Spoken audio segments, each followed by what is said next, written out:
hasta las plantas del jardín, está todo achucharrado, todo seco, todo, no hay pasto para los animales, o sea, la situación es compleja. Todo amarillo, yo fui recorriendo. Parece invierno. Parece invierno. Eso no es normal para No, nada. claro que no. Estamos en marzo, tenemos temperaturas, parece que es enero. Muy fuerte, Y muy aparte impactante. todos estamos con esta sensación de que ¿qué viene después de esto? Después de esto nos vamos a inundar hasta acá. Viste que te da, dices, Sí. uy, porque lo viste en Paraguay, Sí. hay inundaciones, en Brasil hay inundaciones, vos decís, y pasaron por la seca, y después de esto nos tapa el agua. Bueno, pero me va a encantar conocer de lo que hacen ustedes que van reman y reman y reman y reman. Somos como el salmón. ¿viste? Sentate, sí, como el salmón.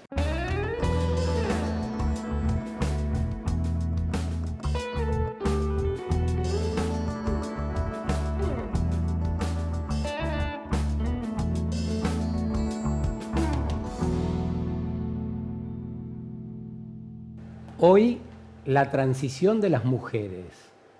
¿Y por qué la transición de las mujeres y no de los hombres? Bueno, básicamente porque los varones no la estamos haciendo todavía, al menos de un modo decidido. Ahí hay ya mucha movida, hechos históricos que han protagonizado las mujeres para ocupar el lugar que les corresponde. La transición de las mujeres y la transición de las mujeres que viven en la ruralidad, las mujeres que viven en el campo. Bueno, porque están en medio del ambiente. ¿Y por qué hablar de las mujeres en la ciudad y no de las mujeres en el campo? Vamos a hacer un abordaje de una parte de las mujeres que sí están en transición y no viven en las grandes ciudades. Por ahí vamos a ir hoy con Patricia Gorza. ¿Cómo estás? Muy bien, Sergio. Patricia Gorza. Contenta de estar acá. Bueno, nosotros también, de que te hayas venido desde allá. Patricia Gorza vive en 9 de Julio, es productora rural ahí, en la provincia de Buenos Aires, para el oeste, pasando Luján, Chivilcoy, Bragado, llega a 9 de Julio, 3 horas más o menos de viaje, 3 horas y media, un poco más si parás en la ruta a tomar algo. Patricia viene desde ahí para hablarnos de las mujeres rurales, que hay tantas y que hacen tantas cosas por ahí y que se están replanteando el tiempo en que vivimos, hacia dónde queremos ir. Si te parases en el esquinero, mirando al campo, a la ensenada, ¿qué se ve? Contanos qué ves desde ahí. Hoy, El pasto, los animales, ¿qué verías? hoy mucha seca, pero bueno, es coyuntural. Por esta situación climática puntual que estamos viviendo este año, muy complejo.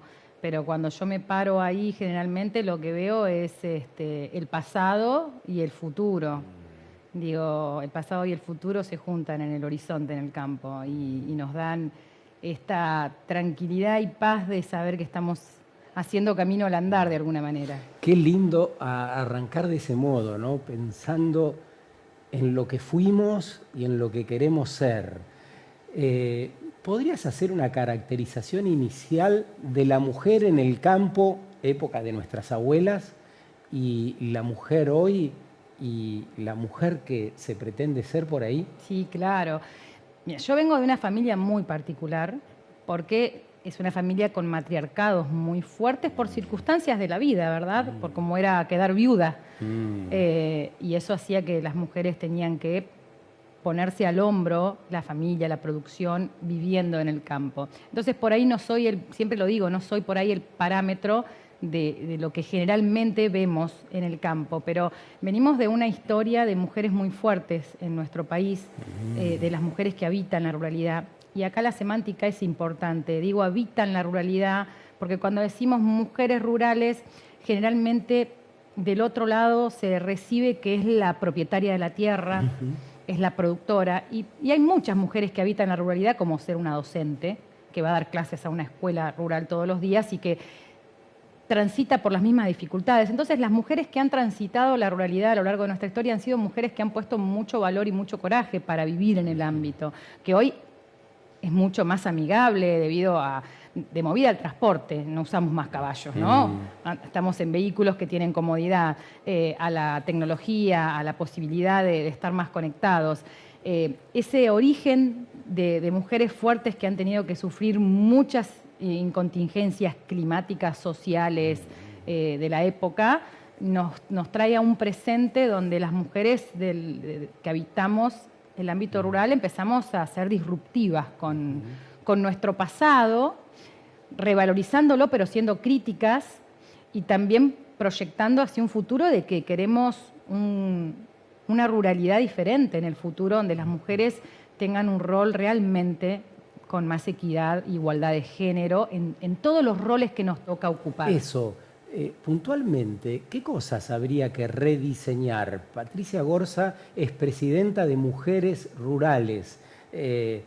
Por eso habla de quienes habitan, nos explica quién habita la ruralidad, cuáles son las mujeres rurales. Y bueno, ¿sobre qué cosas necesitaríamos empezar a trabajar para rediseñar el nuevo rol de la mujer? Básicamente no hay una distancia en los temas diferente a lo que aborda la mujer urbana. Sí, las soluciones que hay que transitar son diferentes porque no es lo mismo, lo que aplicás como solución. Por darte un ejemplo, el botón antipánico en lo urbano para tratar violencia de género, en lo rural no tiene ningún sentido porque ni siquiera hay señal de celular. Entonces, lo que hay que modificar y hay que buscarle soluciones son a los cómo. Después lo que se plantea como cosas que a solucionar son las mismas. La posibilidad del trabajo digno, remunerado, en blanco, la posibilidad de desarrollarte tanto desde lo cultural, porque si no pareciera también que los reclamos en el sector agropecuario terminan siendo toda una cuestión económica, ¿no? Nosotros no salimos de esa línea, desde el poder desarrollarte desde lo cultural en lo que desees, en lo que quieras, poder tener acceso a formarte, si no fuese a estudiar una carrera universitaria, pero formarte y capacitarte todo el tiempo, poder vivir en el lugar que eligiste, teniendo igualdad de condiciones con una mujer que vive en Buenos Aires, acá, a unas cuadras, ¿no? Poder tener conectividad, poder tener acceso. La conectividad hoy está declarada como un bien de un patrimonio humano ya, ¿no? No existe la persona y sin embargo en nuestra ruralidad tener conectividad sigue siendo algo muy complejo. Y uno se imagina que cuando habla de estas cosas está hablando de algún pueblo olvidado de Salta de Chaco, de la Patagonia. Bien lo dijiste vos, estoy a 3 horas del obelisco y yo no tengo conectividad. O sea, muchas veces te tenés que subir a un molino para mandar un mensaje de WhatsApp para solucionar un problema que tenés en ese momento y que hace a tu trabajo diario. Entonces, lo que tenemos que solucionar son igualdad de condiciones para poder vivir donde queremos. Parate un poquito por ahí. Sí. Nos está diciendo Pato Gorza que se sube a un molino para poder hablar por teléfono. Estamos transitando el primer cuarto del siglo XXI. Estamos reconociéndonos y aparece, durante todo el ciclo ha pasado esto, una necesidad imperiosa de profundo cambio y de ocuparnos de aquello que realmente importa. Y esto que nos cuenta Patricia en el arranque es realmente importante. Y citaste el botón de pánico, que en la ciudad efectivamente las mujeres pueden tocar un botón y aparece alguien que pueda socorrerla. En el campo, ¿cómo es? Hay una mujer sola viviendo con un compañero que la maltrata y que quizá ejerza violencia. ¿Cómo hace para disparar? No hay ningún dispositivo ni ninguna política pública que contemple ese tipo de situaciones. De hecho, desde nuestra organización hemos tenido mujeres que se han acercado contando situaciones realmente complejas, mujeres que escapan corriendo en el medio de la noche, literalmente en el medio de un campo y escondiéndose en un monte. Eso sucede. Desde la organización lo que propusimos y llevamos como propuesta al Poder Legislativo y a los poderes ejecutivos de todas las provincias fue empezar por lo básico. La patrulla rural, que es quien se encarga de la seguridad en el ámbito rural, no tiene protocolos de violencia de género. Con lo cual, si tuviese esa mujer la suerte, entre comillas, de que justo una patrulla pasa a hacer el recorrido y ese personal de seguridad visibilizar alguna situación, tampoco tiene herramientas de cómo actuar. ¿Y por qué? ¿Está para cuidar las vacas nada más?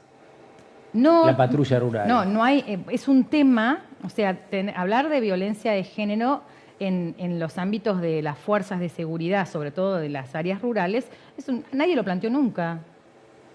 Es como que todo siempre se arregló a puertas cerradas, es problema de lo que pasa ahí adentro, ¿no? De la tranquera para adentro. Nadie se tenía que meter en estos ámbitos.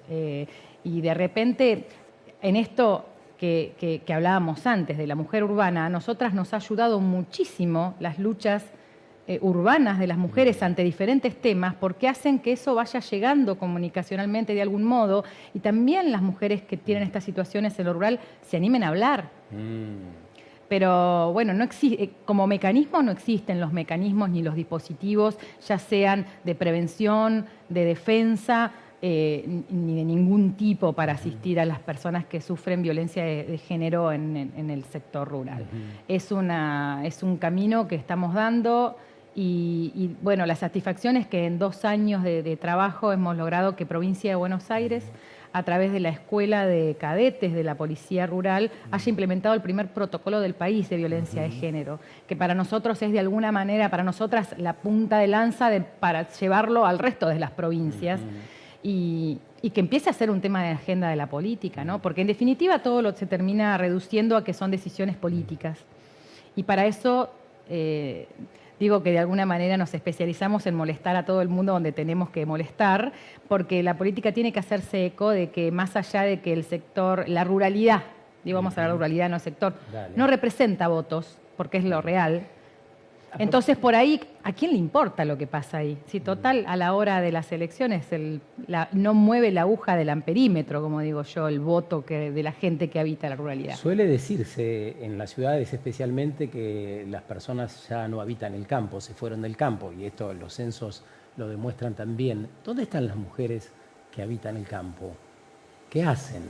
Bueno, desde la concepción, insisto, que tenemos nosotras de mujer rural, o la que tengo yo incluso, ser mujer rural va mucho más allá de vivir en el campo. ¿Por qué? Porque no están dadas las condiciones de infraestructura para la mayoría de las mujeres hoy instalarse con una familia en el campo. Lo que hablábamos antes, la conectividad, los caminos rurales. Ha habido un desguace de las escuelas rurales que me arrancó allá por los 90 en nuestro país, entonces muchas escuelas rurales que cuando yo era chica íbamos a la escuela rural, hoy ya no existen, entonces sí o sí hay que movilizarse todos los días kilómetros hasta la ciudad para llevar a un hijo al colegio. Eso termina, la solución termina siendo mudarse a la ciudad y viajar todos los días a trabajar en el campo. Entonces, las mujeres que habitan la ruralidad, por ahí son muy pocas las que viven en el campo, porque muy poca gente vive en el campo. Pero sí trabajan todos los días. Nos decían, trabajan de maestras. La maestra, la ingeniera agrónoma, la veterinaria, la esposa o la compañera de un trabajador rural que está sí viviendo in situ. La científica, la científica del CONICET, que tenemos tantas que estudian ciencia y tecnología aplicada a la producción, en cómo mejorar esa calidad de vida todo el tiempo. Para nosotras esa también es una mujer muy rural, aunque no viva en el campo, pero está relacionada con el medio. Por supuesto que nuestro objetivo principal tiene que ver con la visibilización y la solución de problemas a la que sí está ahí todos los días. Ya sea viviendo o como en mi caso, yo no vivo en el campo, vivo a 25 kilómetros en la ciudad cabecera 9 de julio, pero voy y vengo todos los días, los 365 días del año, a trabajar al campo. ¿Qué te gusta de eso? Es de todo. Es muy difícil contestar esa pregunta. Todo, es mi lugar en el mundo. ¿Por qué? Mira, muchos años renegué, ¿no? Porque es como que cuando uno viene, yo soy la 4ª generación haciéndose cargo de la producción en ese lugar, entonces como que de alguna manera uno tiene el mandato de lo que tiene que hacer y hacerse cargo de la tierra, y de alguna manera nuestros viejos siempre nos inculcaron, mis abuelos a mis padres a mí, esto del valor de la tierra, del valor de cuidarlo, del valor de que lo que hicieron tus abuelos, lo que te dejaron, el sacrificio, las inclemencias del tiempo, la lucha que significa llevar eso adelante. Entonces durante muchos años renegué un poco de eso porque era como el mandato, y después de más grande descubrí que más allá de todo eso, a uno le inculcan el amor por la tierra. ¿Qué hace falta cuidar del territorio? ¿Qué no estamos cuidando? ¿Qué se nos está yendo de las manos? Si hay maltrato, ¿dónde habría que advertirlo? Yo creo que en todos los aspectos, porque el campo es una convivencia natural con la naturaleza constantemente. No solamente desde lo productivo, ¿no? Desde todos los aspectos, es cultural también. Y vos me decís que hay que cuidar todo, porque no es solamente las personas, también tenemos una deuda con nuestro sistema productivo, con la distribución, porque bueno, por ahí yo vivo provincia de Buenos Aires, el centro del país, pero cuando nos alejamos un poco y vamos a las provincias más lejos de la capital, donde las desigualdades son aún mayores, el cuidado de la tierra es algo complejo, el bienestar animal. O sea, hay un todo que hay que cuidar y mirar con atención y que no está en la agenda. ¿La tierra es para quien la trabaja? Yo creo que sí. Yo creo que sí. ¿Por qué? Porque cuidar la tierra, uno le dedica la vida a eso. Entonces la tierra debería ser para quien la trabaja. ¿Y el modelo productivo imperante está cuidando la tierra? ¿Favorece el cuidado de la tierra o por el contrario contribuye a esa malversación de la que se suele hablar? Y el modelo productivo cruje por todos lados. O sea, estamos hablando del agronegocio de la pampa húmeda, ¿no? Porque después en las provincias hay otros sistemas. Digo, que el sistema cruje por todos lados y esta seca que estamos transitando por tercer año consecutivo, este año con mucha contundencia y mucha fuerza, digo, nos muestra un cambio climático que es real y que tiene que ver con cómo hacemos las cosas. Creo que hay mucho para hacer, para mejorar, para revisar. Eso no significa que uno pueda de un día para otro transicionar y decir, bueno, a partir de hoy no produzco más así y arranco de otra manera, porque en el medio hay todo un montón de gente que vive de esto y que hay que ir haciendo esta transición, como arrancaste vos el programa. Pero el sistema cruje desde los costos. O sea, ha sido un sistema de producción que ha favorecido a las grandes empresas, desde los insumos sobre todo, ¿no? Cuesta mucho. Somos insumodependientes. Si uno va al ámbito donde vivís, una parte de la zona núcleo de producción de la Argentina, si lo pudiésemos ver desde arriba, los campos efectivamente están amarillentos. Eso significa que se han perdido millones y millones de dólares en esa producción de maíz, soja, trigo y demás. Cuesta mucho producir hoy. Pareciera que si te va mal en una cosecha, cuesta mucho después levantarse. ¿Cómo es la ecuación? Y este año va a quedar mucha gente fuera del sistema. ¿Qué significa? Fuera del sistema significa que te fundiste y que ya no tenés cómo afrontar los gastos para la próxima campaña. Al crecer tanto los costos, sobre todo después del año pasado, marzo, con la guerra Ucrania-Rusia, los costos de los fertilizantes, nosotros somos dependientes del uso de fertilizantes químicos, se fueron de $400 a 1.300 en 2 semanas. Todos los costos son dolarizados y nuestra economía tampoco favorece a que se normalice un poco y podamos tener un manejo más interno de estas cuestiones de precios. Eso implica que cada productor ya tenga 20 o 10.000 hectáreas para sembrar, pone todo lo que tiene. Si falla, no es tenés como nada. La ruleta. Totalmente. Es una apuesta que depende del clima después. Patricia, y si el sistema cruje, como nos acabas de decir, ¿hacia dónde debiera ser una transición que nos haga vivir en armonía, que nos haga acreedores de un proyecto de país? No importa si vivís en el campo o en la ciudad. Para mí lo productivo, lo neurálgico está en volver a habitar el campo. El campo está lleno de taperas. ¿Por qué? Porque por este sistema productivo que implica que cada vez vos necesitas más tecnología, más todo, cada vez más de punta, haga que el pequeño mediano productor no pueda llegar a adquirir todos los bienes y servicios que necesita para producir de esa manera, entonces termina alquilando el campo y vive de la renta.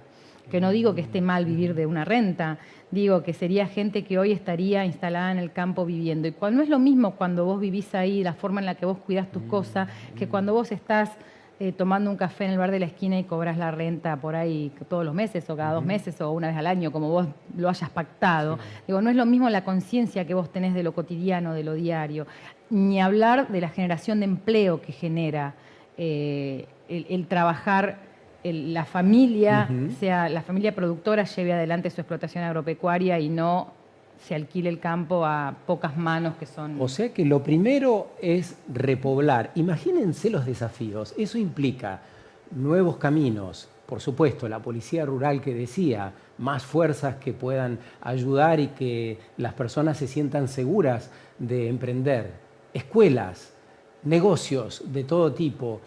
Se me ocurre una Argentina inédita. Argentina tiene una gran posibilidad. Además de los servicios, las escuelas, la conectividad y todo eso que se tiene que dar, lo que necesitamos, y es algo que personalmente planteo hace muchos años, es una política pública, ¿no? De gobierno, no importa quién gobierne, una política pública que diga a dónde queremos estar dentro de 40 años, dónde queremos la producción planteada dentro de 40 años, cuáles queremos que sean nuestros productores y nuestras productoras. ¿Qué queremos? ¿Que los chicos se queden, que se vayan? Viste que en las ciudades se está hablando mucho de la necesidad de conocer de dónde viene lo que estamos consumiendo, quiénes lo produjeron, si le pusieron veneno o no. ¿Qué pensás de esas cosas?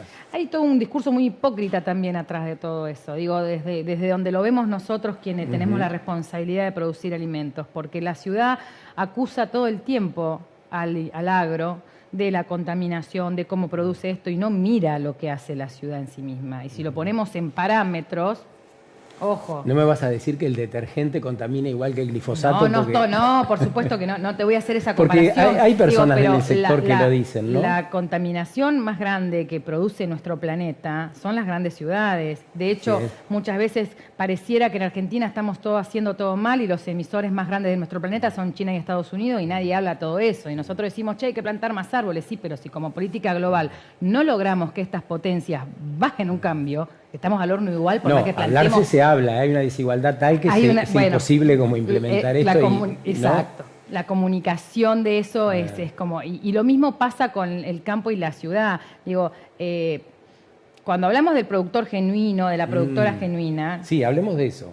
¿No? Que te acusen de que contaminás por la forma en que producís es realmente desleal. Porque la persona que te acusa generalmente es alguien que vive en un barrio de Buenos Aires donde consume plástico todo el tiempo y esa parte no la mira. No, pero yo creo de todos modos que esa discusión se establece contra el modelo que vos acabás de decir. Total, que cruje. Pero después entramos todos en la bolsa, ese es el problema, que cuando lo comunicamos entramos todos en la bolsa. Esto es como cuando desde el interior la gente que no conoce Buenos Aires piensa que llegás a Buenos Aires, pisaste un pie y te robaron, te mataron porque son todos malos, son todos delincuentes, todo... Y los que conocemos la ciudad sabemos que no es así. ¿Y cómo es posible que haya semejante desencuentro en un país como la Argentina, con tanto territorio, con tanto potencial, entre la ciudad y el campo? ¿Por dónde empezarías a tender puentes, ese puente vital? Mira, esto que estamos haciendo es importantísimo. La comunicación sin terceras personas, digo, porque claramente este desencuentro es funcional a intereses mucho más grandes que nosotros que estamos hoy acá queriendo desenredar esta madeja. Y para mí hay un darse cuenta ahí de las personas que puedan empezar a romper los prejuicios. Digo, yo siempre digo, la primera vez que fui a un barrio que era una villa, pensé que iba a llegar, que me iban a violar, que me iban a matar, qué sé yo. Y después terminé yendo a trabajar una vez por semana a ese lugar y teniendo grandes amigos que mantengo aún en ese lugar y no me pasó nada. ¿Por qué? Porque los que venimos del interior pensamos que si vas a una villa son todos chorros, son todos narcos, son todos estos, son todos... Digo, el mundo de los prejuicios es eso. Y así como tenemos prejuicios nosotros con la gran ciudad, la ciudad también tiene prejuicios con el interior. Ese es para mí, eso es lo que tenemos que romper. ¿Y cómo se hace? Y mano a mano. Lamentablemente hoy no tenemos otra cosa. Sí, las redes sociales ayudan un montón. Hay de todo en las redes sociales igual, ¿eh? Hay bueno, malo, pero las redes sociales ayudan a que la gente se acerque. Qué lindo lo que decís. Vamos a hacer una pausa ahora, porque vale la pena quedarnos con esto. Nosotros que hablamos tanto en las ciudades, bueno, a través de las redes, todos estamos hablando todo el tiempo en demasía. Y a mi modo de ver, haciendo poco o haciendo de un modo insuficiente. Y Patricia Gorza, nuestra invitada de hoy, nos dice, yo fui en algún momento a un lugar del cual me hablaban mal y me puse a trabajar, me puse a mirar a las personas, nos está diciendo, me puse codo a codo. me puse a respirar el mismo aire. Eso nos está diciendo, que podamos respirar el mismo aire en el país que vivimos. Hagamos pausa y volvemos enseguida.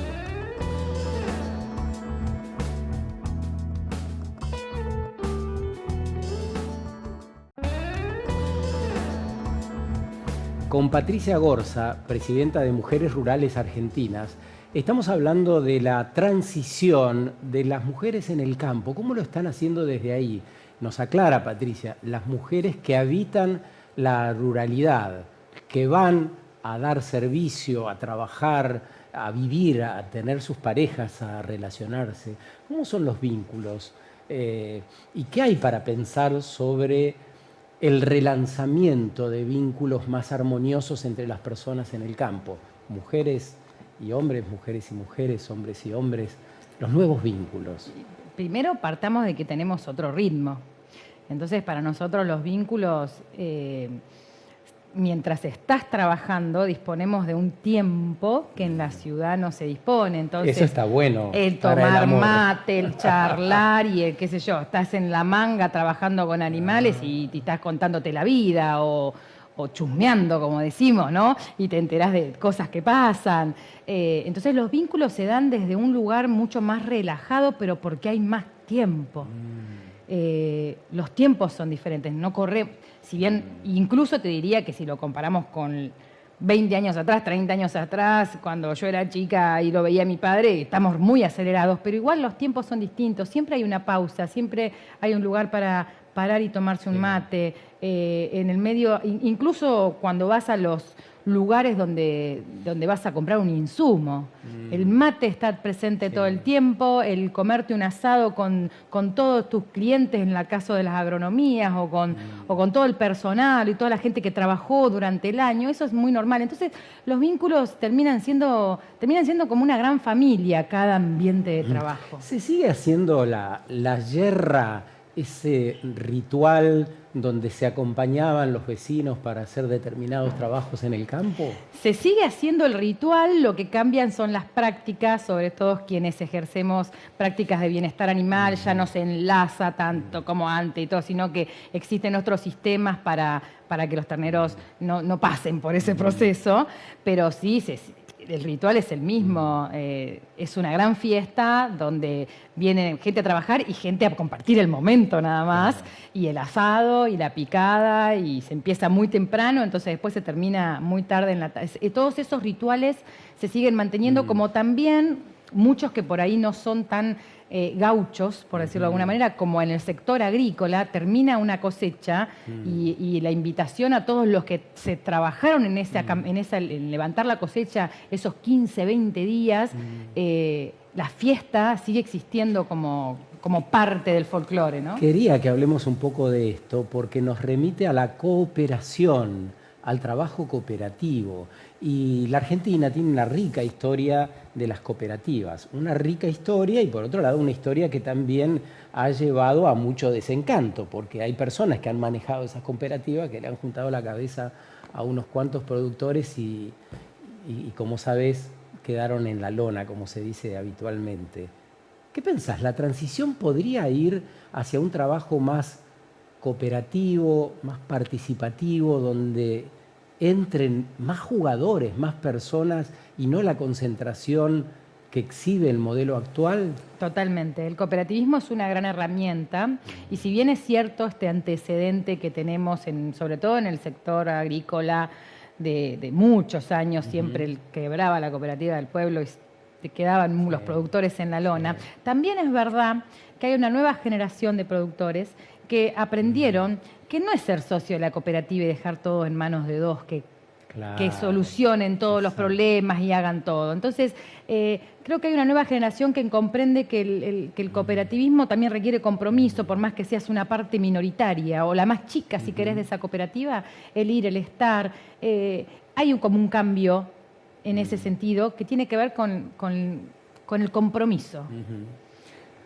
¿Podrías caracterizar el otro campo, ese que no sale en la tele y no está en la rural? Yo me imagino que la mayoría de los productores en Argentina no manejan esos tractores y cosechadoras como casas que vemos en la sociedad rural una vez por año. Totalmente. No es la mayoría. Primero que ¿Cómo son? ¿Dónde están? caracterizarlo implica que eso que se ve en las exposiciones, en la Expoagro, en la agroactiva, en la rural, digo, eso es la zona agrícola de nuestros commodities. ¿Qué es un commodity? Es todo aquello que producimos y exportamos, como la soja y todos sus derivados, el maíz y sus derivados, el trigo y sus derivados. O sea, es lo que tenemos mercado internacional con precios internacionales. La carne también, aunque en menor medida, es de alguna manera un commodity. Cuando nos salimos de ese sistema de producción, en este país producimos pera, manzana, uvas, vino, arándanos, cerdos, corderos, lana, miel, lo que se te ocurra. Y todo eso está como en la periferia de esa gran masa de commodities, que es lo que se ve en los medios, porque claramente la potencia económica que tracciona es muy grande, pero después tenés un montón de producciones de todo tipo, algodón, arroz, girasol, que son lo que llamamos nuestras economías regionales. Bueno, en las economías regionales las producciones siguen siendo más familiares, siguen siendo más administradas por sus propios dueños. O sea, el fenómeno del campo en alquiler es un fenómeno de la zona núcleo y de las nuevas zonas núcleos, porque la frontera agrícola se ha extendido. De hecho, tenemos una parte Formosa, de Chaco, de Santiago del Estero, donde se produce de la misma manera que en Rojas, Pergamino, 9 de julio, digo, ¿no? Cuando te salís de eso, la producción sigue siendo muy familiar, sigue siendo muy la empresa gestionada por las propias personas. No existe el pool, no existe el pool de, no sé, de los arándanos. El productor de arándanos es 1, 2, 50, 200 productores de arándanos. No existe uno que concentre el 70% de la producción como pasa en los granos y oleaginosas. Nuestra producción en cereales y oleaginosas, el 70% de la producción está en campos arrendados. Y de todo ese arco que acabas de mencionar, ¿quiénes contaminan? Porque hablamos de la contaminación de la ciudad. Tenemos el riachuelo todavía con empresas que siguen contaminando, aunque te parezca mentira, siguen contaminando y no son controladas con eficacia. ¿Quiénes contaminan en el campo? ¿Quiénes producen el desmonte? ¿Quiénes contaminan los ríos? ¿Quiénes hacen que se secan las lagunas? La política pública, porque todo eso debería estar regulado. Si funcionara un sistema de regulación que te dice esto está protegido, esto sí, esto no, acá tenemos leyes que no se cumplen. Bueno, la ley de bosques es una ley y no se cumple. Importante a nivel mundial, claro. Entonces, si vos me decís quién es el responsable, y tenemos un responsable que es nuestro Estado Nacional como sistema político. Yo siempre insisto en esto porque si no pareciera que es partidario de acá, de allá, no me importa a mí el color político. Como sistema político, la política es responsable de la contaminación. ¿Y el sector privado solo se tiene que ocupar de producir dinero y ganancias, nada más? Pero el sector privado, vos no le podés achacar la responsabilidad de que, además de que se ocupe de lo que se ocupa, que lo va a hacer para su bolsillo, esté pensando en cuáles son las limitaciones. Primero porque no tiene la capacidad. Es como que yo quiera ponerme a legislar sobre, no sé, tecnología. Pero, claro. No tengo la capacidad de saber hasta dónde sí, hasta dónde no. Entonces, si vos me decís quién es el responsable, para mí el Estado argentino y el sector político tiene una gran responsabilidad en no regular, en no tener una política pública. Ha hecho que en nuestro país, te doy un caso, Mendoza, hace 30 años todo el mundo plantaba uvas, después arrancaban las uvas para plantar manzanas, después arrancaban las manzanas para hacer horticultura y después sacaron la horticultura y pusieron uvas de vuelta. Todo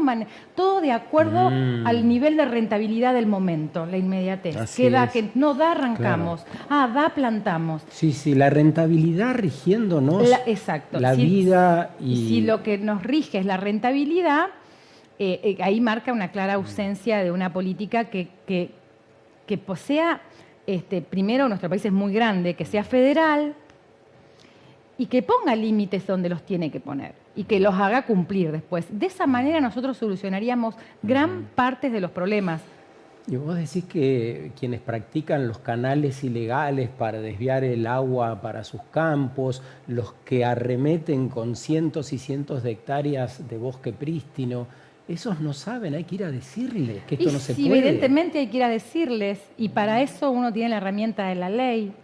Mira, tocaste tema canales clandestinos, en mi zona es un tema, ahora porque hay una seca bárbara, entonces no hay nadie agua. habla del tema, pero cada vez que ha habido inundaciones, vos que sos de aquella zona también, Bragado, Casares, 9 de Julio, Pehuajó, hemos tenido problemas históricos con canales clandestinos, la ley está y no se cumple. ¿Cómo sería una reforma agraria siglo XXI? ¿Cómo te la imaginás? Debería integrar muchos conceptos que no tuvieron las anteriores, pero por una cuestión de cambios de paradigmas en el tiempo, ¿no? Hoy la tecnología es fundamental. Juega, claro. Y juega incluso hasta en esto, cómo mitigar situaciones de contaminación ya producidas, cómo solucionar. Digo, la tecnología hoy juega un rol fundamental. La tecnología y la comunicación hoy juegan un rol casi tan importante como el tipo que está ahí in situ cuidando el cultivo para producir. Entonces, creo que hay una cantidad de jugadores que deberían sentarse en una mesa a discutir una reforma y una política agropecuaria a largo plazo grande. Y tampoco podés plantear cosas estáticas. Digo, porque asimismo, de las manos de la tecnología, todo va tan rápido que deberíamos tener un marco que nos contenga y después tener la flexibilidad de que hay cosas que pueden ir cambiando en pocos años, sobre todo en la mitigación de los efectos, ya sea de desmonte, desertificación, como hemos tenido en el sudoeste bonaerense, la zona de Dorrego, de Sierra La Ventana, Torkins, toda esa zona que sufrió en los 80, 90 una desertificación importante. Y hoy la tecnología permite que a través de distintos procesos mitigar esos cambios. Entonces, lo que pasa, volvemos a antes, es que no hay... ¿a quién le importa este tema? Yo hablo de este tema con legisladores nacionales y es como que parece que estamos hablando de futuro, una cosa, ciencia ficción. ¿Qué pensás de las grandes concentraciones de habitantes en las ciudades? Visto desde allá, desde 9 de julio, cuando ves las problemáticas que tienen los ciudadanos que viven en Buenos Aires, en Rosario, en las grandes urbes de la Argentina. Mira, yo llegué ayer a Buenos Aires y uno cuando llega acá siempre, ¿no? Es como que vos tenés la mirada tan relajada del campo que cuando llegás acá te impacta. Empezás a levantar la guardia. La contaminación visual de todo lo que ves que está mal te impacta y me parece tan absurdo, teniendo un país tan grande y siendo tan pocos habitantes además, que sigamos concentrando todas las posibilidades en un puñado de ciudades. Es absurdo, o sea, me parece absurdo que los ciudadanos de las grandes ciudades vivan mal, porque muchas veces no es una elección de vida vivir en una gran urbe. ¿Cuánta gente solamente lo hace porque le encanta vivir en una gran ciudad? La mayoría de las veces es por una necesidad de desarrollo personal, profesional, económico, familiar.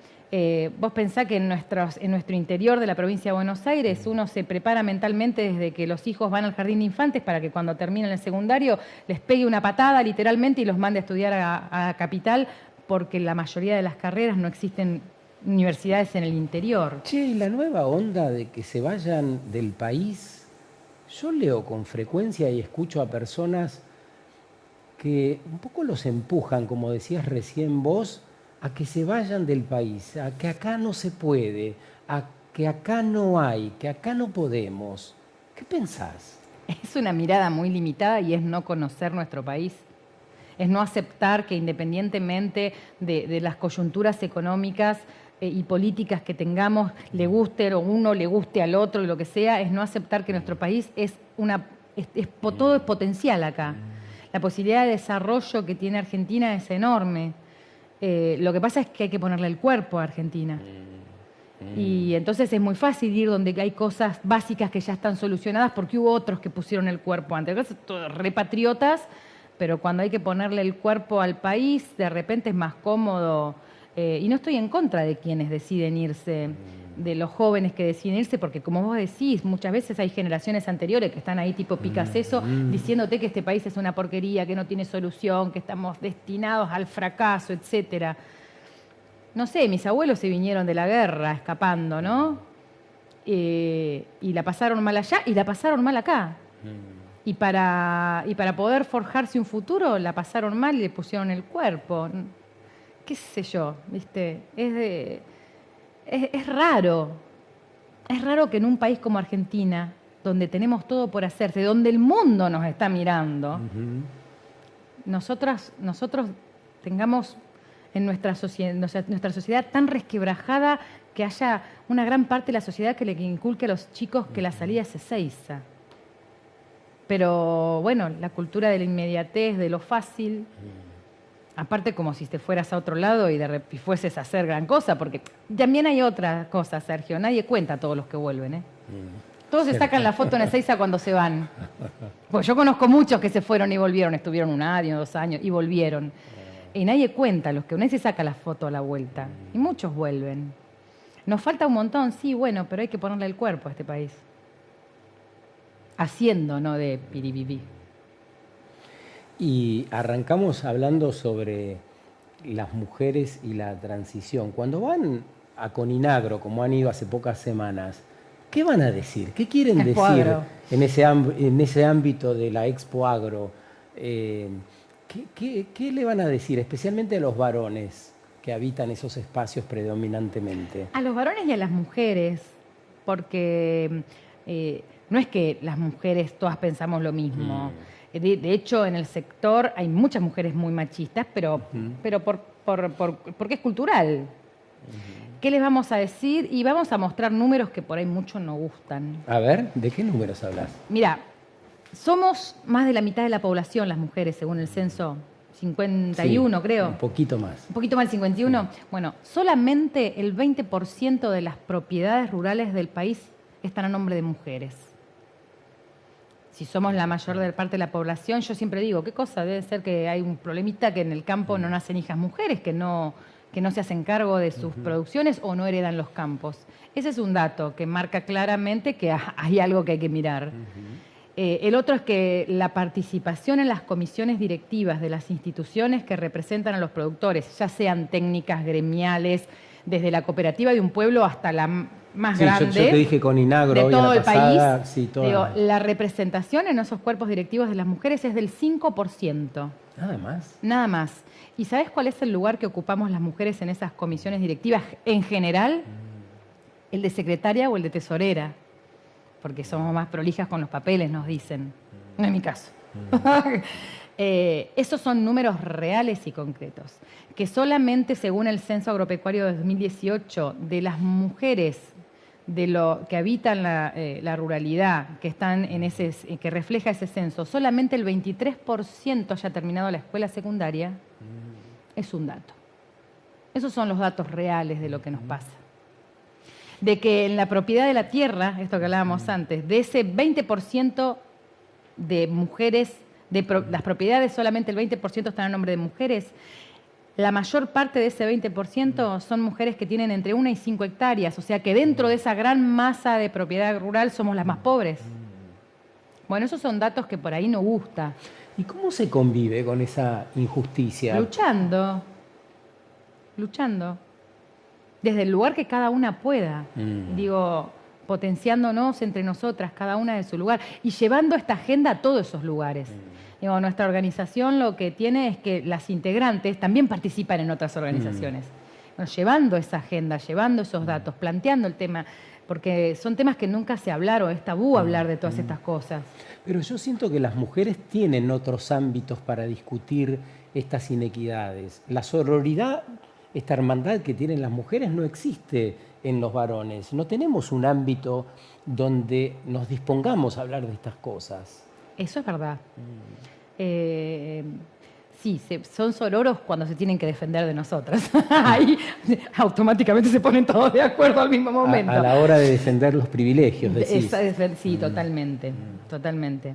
Pero, y los espacios ahí se van creando de a poco. Yo creo que es un proceso. ¿Qué te dicen las mujeres de base cuando le dijiste que ibas a venir a la tele?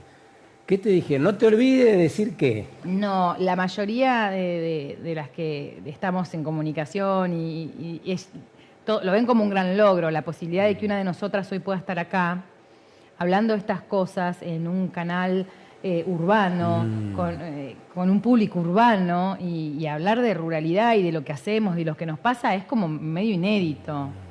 Pero vos te das cuenta que ruralidad y ciudad debieran mezclarse Totalmente. como las aguas. Mira, cuando vos le preguntás a la gente de las grandes ciudades, ya sea Córdoba, ¿de dónde vienen?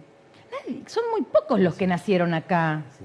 Son tus padres, eran productores o eran empleados rurales en un campo, y los otros de todo el país. A donde vas te dicen, mi abuelo vino de Corrientes, de tal pueblo, y se instaló acá y después trabajó en tal lado y trabajó en una fábrica.